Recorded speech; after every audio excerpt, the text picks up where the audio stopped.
Why does life suddenly get harder when you surrender it to Christ?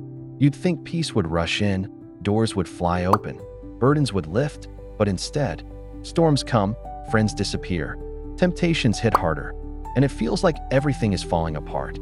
That's not an accident. That's a warning shot from the enemy. The moment you give your life to Christ, you become a threat. You step off the broad road of destruction and onto a narrow path that few dare to walk.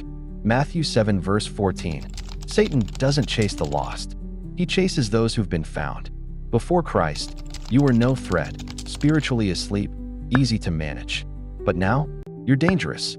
You carry light. You disturb darkness. And darkness doesn't go quietly. The enemy isn't subtle when he sees purpose waking up inside you. That sudden betrayal, that crushing financial pressure, the unexpected illness, it's not random. It's a counterattack. Job lost everything after God bragged about him. David was hunted after he was anointed. Jesus was led into the wilderness by the Spirit, right after his baptism, not before. That's the pattern. Anointing attracts warfare. The presence of pressure is often confirmation of God's presence, not his absence. Romans 8 verse 17 says we are co-heirs with Christ if we share in his sufferings. There it is, the hidden cost of glory. And most people aren't warned. You were sold comfort, but Jesus promised a cross. You were promised breakthroughs, but he spoke of tribulation. In this world you will have trouble. Not maybe will. The moment you belong to Christ, your old master wants you back. Egypt starts calling you, like it did the Israelites. Wasn't it better back there? No, it wasn't better. It was just familiar. Deliverance is messy. Freedom hurts. You will face loneliness, attacks, even spiritual silence. But that silence doesn't mean abandonment. It means training. God didn't speak to Joseph in prison, but he was positioning him for a palace.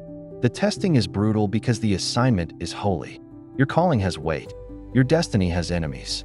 And hell doesn't waste bullets on the spiritually indifferent. But here's the part few talk about. When things get tough after you choose Jesus, it means you're being refined, not rejected. Malachi 3 verse 3 calls him a refiner's fire. That means he turns up the heat, not to burn you, but to purify you. The gold in you is rising, and that's why the flames feel hotter. So what do? You don't back down.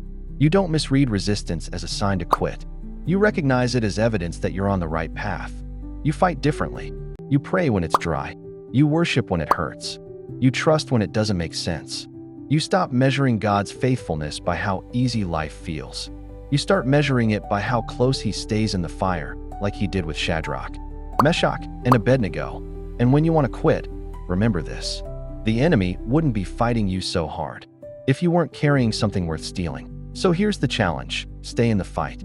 Don't misinterpret spiritual warfare as divine rejection. Interpret it as spiritual significance. Your pressure has purpose. Your pain has prophecy attached to it. So wipe your tears, square your shoulders, and walk forward.